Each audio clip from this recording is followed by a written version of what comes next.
Jason Smith joins us now out of Missouri, House and Ways and Means Committee chair. I understand you got your committees could meet, but you guys just couldn't move any legislation. And you spent so much time in the room trying to pick a speaker. You lost a lot of ground, Congressman, didn't you?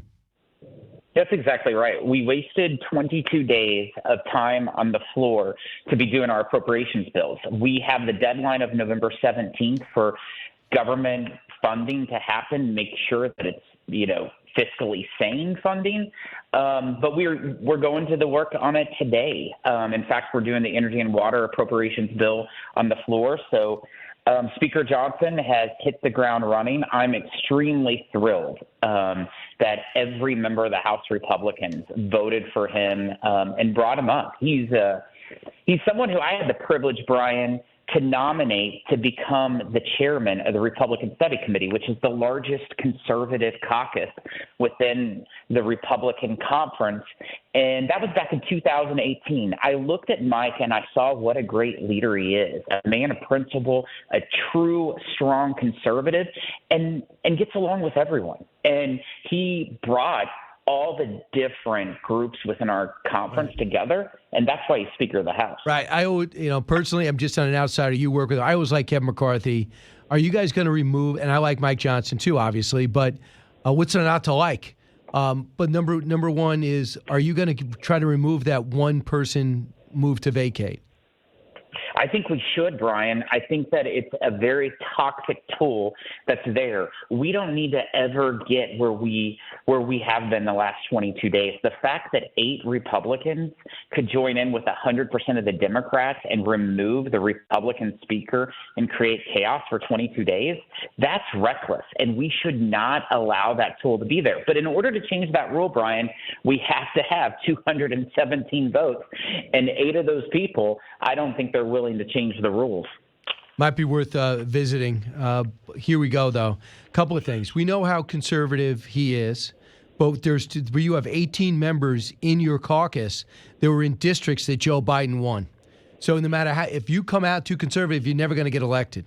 So is he going to be able to keep that in mind when things like impeachment come up or a continuing resolution or shutting down the government, things that traditionally purple states or blue states don't like? One of the things that was so great about Speaker McCarthy is that he's been in every one of our congressional districts. He knows the issues that are at hand. Mike Johnson hasn't, but he's going to have to step up to the plate and learn it. There's a huge political side of being Speaker of the House, and he's got a lot of work for him. But you know what? Every member of this conference has to step up. I went to 86 congressional districts last year to help win the majority. Every member is going to have to step up and make sure that we win those 18 Biden-won districts and also add more. There's a couple seats we can pick up in North Carolina, Brian. We might lose some in New York because they're doing a new redistricting up there. But the redistricting in North Carolina looks very favorable. So we just got to keep pressing ahead. We have to make sure we have the right candidate. That's the most important thing, is have the candidate that reflects that district. Because what works in Cape Girardeau, Missouri, does not work in Palm Springs, California. 100%. I find it unbelievable that people don't understand that. The diversity of our country, diversity of a party, the different school of thought doesn't make you a bad person, especially if it's in your own party. But I know I'm speaking to the choir there. A couple of things you should know in New York. It's over 60% of New Yorkers do not want the redistricting, and it is going up to a higher court. So we'll see if it's going to happen again. Remember, Lee Zeldin got within 7. Do you know the latest Siena poll has Donald Trump within 9 points of Joe Biden in a state that a Republican hasn't won in 40 years because of how illegal immigration has overrun the streets of New York to the tune of 130,000 people without jobs who were feeding, clothing, and doing their laundry? Brian, people are fed up. When you travel anywhere in this country, they talk about the border. They see how reckless it is to allow it to be porous, where millions of people, more people have crossed the southern border than the entire population of my home state of Missouri. That is an absolute disgrace. We have to secure our borders. There's so many aspects. Inflation's gone up 17.9%. since Joe Biden took the oath of office. And that means every American is paying more to put food on their table, clothes on their backs, and gasoline in their cars. That is why they're fed up. That's why Joe Biden is in trouble in re-election. Congressman Jason Smith, our guest. But Congressman, I saw today the economy is growing almost at 5%. And yet Bidenomics remarkably unpopular. The president's got 32% approval rating when it comes to the economy. But if you have low unemployment and an economy growing like that and inflation as high as it is and interest rate as high as it is heading down, why is it that the numbers don't result in Democrats or Americans feeling that the economy is good? Why do you think that is? Why are the numbers going against public sentiment? Look at real Americans. Talk to real Americans. None of them would buy that the economy is growing at a successful rate because those folks are struggling. They have lost 2 months of their salary just because of inflation since Joe Biden's taken the oath of office. That means they have less disposable income to be able to provide for their family. And so you can say all that you want, but you talk to real Americans, they're facing it every day, and they're not buying this. Yeah, it's really strange, but that's why the president tried to spend the whole summer running on Bidenomics and got the Heisman. Nobody wanted any part of it. Brian, I had encouraged the president to come to my field hearings. The House Ways and Means Committee has been having field hearings all over this country, whether it's Yukon, Oklahoma, Kimball, Minnesota, Staten Island, New York, or Peachtree City, Georgia, hearing from real Americans, working class families, small businesses who are just doing everything they can to get by. We have allies in the Middle East, but none like Israel. And for some reason, this anti-American sentiment from this next generation seems to have found Palestine as their new golden child, which doesn't exist, by the way. Palestinians exist. Palestine doesn't. If they understand the region, they'd understand why. But listen to what we witnessed thousands come out, walk out of their colleges and schools, many of with teachers and professors, to protest against Israel, despite the fact that they just lost to 1,400 of their citizens, including 791 civilians. Listen to this, cut 14. Let this be a reminder that Palestine has been occupied for 75 years.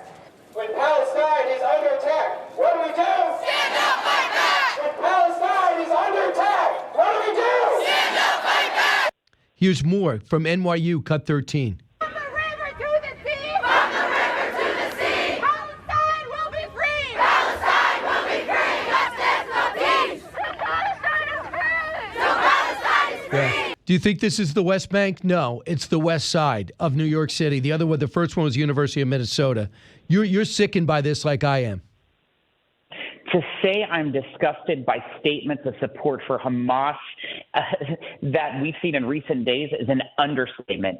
Celebrating, excusing, or downplaying the horrific rape, torture, and murder of innocent people is the same thing as supporting violence or even calling for it. It's absolutely unacceptable that these universities have not disavowed what's happened. Just this week alone, Brian, George Washington University, right here in Washington, D.C., you saw a group of pro-Palestinian students that projected on the library that's named after 2 Jewish donors, "Glory to our martyrs."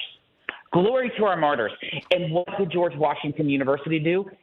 Nothing. They did not disavow that. Right. And let me tell you, being over the Ways and Means Committee, we have jurisdiction over all tax policy. That's why we need to haul in these universities, look at their preferential tax treatment, because there should not be preferred speech. Freedom of speech, but not preferred speech. And if you do preferred speech, there needs to be actions that you are held to. So Donald Trump came out and said, if you're American and you're pro-Israeli and you're Jewish, you should not be voting for Democrats. And they thought that was the worst thing they ever heard. It's a fact. Now, yesterday, there was a resolution passed to support Israel. There was a resolution backing Israel, his first move as speaker. And guess what? 10 Democrats didn't vote for it. Bowman, Bush, Cori Bush, Andre Carson, Al Green, Summer Lee, Thomas Massey, AOC, Thomas Massey, a Republican. That's shocking. Ilhan Omar, Congressman Ramirez, Rashida Tlaib. Present, which is just gutless, Joaquin Castro, Caesar, Garcia, Jayapal, Presley, and Velasquez. How does that happen? It's the simplest vote you'll ever make in your life, and you have 7 vote present and 10 vote against it. Those 9 Democrats are a complete disgrace. Cori Bush comes from my home state. She advocates defunding the police. Still does. And the city that she represents, Brian, in my home state, per capita has more murders than anywhere else in the United States. These people are not rational. They want to destroy our society, and they promote propaganda that is as fake news as you possibly can find. The fact that they're harboring and supporting terrorists who have killed more more Jewish people since the Holocaust is absolutely unacceptable, and these people do not deserve to serve in the halls of Congress. Congressman Smith, last question, just the mechanics of it. You got about 2 weeks to come up and fund the government and get something out, the 10 appropriations bills, to the Senate. The word that I was getting, but you would know better, is that Republicans were fighting with Republicans on these appropriations bills. That was the holdup. It's not that you guys were on vacation. What could you tell us about this? The funding of government is extremely important. We have to do it by November 17th, just like what you said. That has been a topic of conversation. There's some Republicans that want to spend more than what was agreed to in the Fiscal Responsibility Act back in May, that debt limit. The debt limit agreement that was brokered by Speaker McCarthy and Joe Biden. We can't allow this reckless spending to go unchecked. We need to have fiscal sanity in the appropriations bills that we bring forward. Feel very confident about the leadership of Speaker Johnson in helping navigate us through these waters. But it's not just Democrats. It's also some Republicans that we have to look at in this chamber. No, that's what I was talking about, that you guys are arguing with each other on spending, especially. And that's the why Kevin McCarthy couldn't get across all the appropriations bills done, because you guys couldn't agree. It's not that you weren't working. It's exactly right. We've been focused on appropriations process since May, and May is when we got the fiscal numbers that we're supposed to be living by. But for example, just in the last 10 days, this administration is proposing more than $175 billion of supplemental spending. That's not even funding government. This is new money, and guess what? Less than 10% of that $175 billion actually goes to Israel, our greatest ally in the Middle East. The rest goes towards domestic programs and also Ukraine. Yeah, we'll see. Where do you stand on Ukraine funding? Let me tell you, I voted for Ukraine funding when it first started, but I haven't voted for it since. I feel like that the Ukrainians need to be held accountable on how they have spent that money, and to this date, they have not provided it to Congress. If they could provide a solid audit system that you were comfortable with, you appreciate the mission, you just want accountability. We absolutely have to have accountable of U.S. tax dollars. Got it. Congressman Jason Smith, thank you.